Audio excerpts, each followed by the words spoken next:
93 বছর বয়সী বৃদ্ধ মঙ্গলসূত্র কিনলেন তার স্ত্রীর জন্য। দোকানদার নিলেন মাত্র 20 টাকা। এই ভিডিও দেখে নেট দুনিয়া আপ্লুত।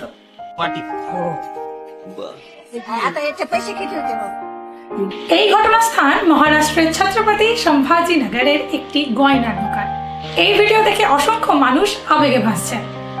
একটি মিষ্টি মুহূর্ত তৈরি হয় যখন এক বৃদ্ধ সাদা ধুতি ও কুর্তা ও মাথায় টুপি নিয়ে তার স্ত্রীকে নিয়ে দোকানে যান এবং দোকানে গিয়ে বলেন যে তিনি একটি মঙ্গলসূত্র কিনতে এসেছেন। দোকানে তিনি ঢুকলে প্রথমে দোকানের কর্মীরা ভাবে যে তারা হয়তো আর্থিক সাহায্য চাইতে এসেছে, কিন্তু কিছুক্ষণ পর সেই ভুল ভেঙে যায়। সেই বৃদ্ধ জানান যে তিনি তার স্ত্রীর জন্য মঙ্গলসূত্র কিনতে চান।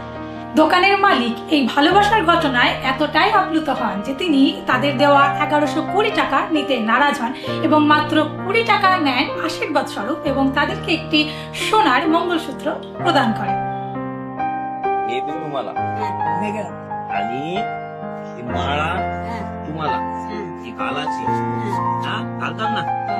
ওই ব্যক্তির নাম নিবৃত্তি শিন্ডে এবং তার স্ত্রীর নাম শান্তাবাই।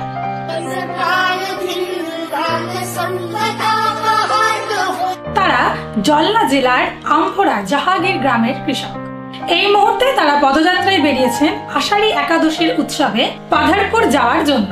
স্থানীয়রা বলেন এই দম্পতি একে অপরের ছায়া। সব পথে সব ক্লান্তিতে তারা একে অপরের সঙ্গেই থাকেন।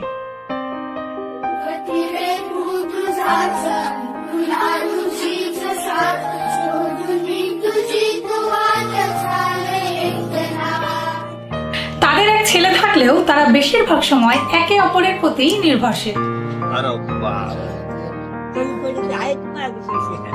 এই ঘটনার ভিডিও সোশ্যাল মিডিয়ায় ঝড় তুলেছে। প্রায় 20 কোটির বেশি মানুষ এই ভিডিওটিকে ভালোবাসা দিয়েছে। অনেকে মন্তব্য করেছেন এটাই আসল ভালোবাসা, আবার অনেকে মন্তব্য করেছেন যে এটাই ভারতের আত্মা। অন্য একজন লিখেছে একজন 93 বছর বয়সী বৃদ্ধে মনের ইচ্ছা পূরণ করে যে দোকানদার ঈশ্বর তার মঙ্গল করে।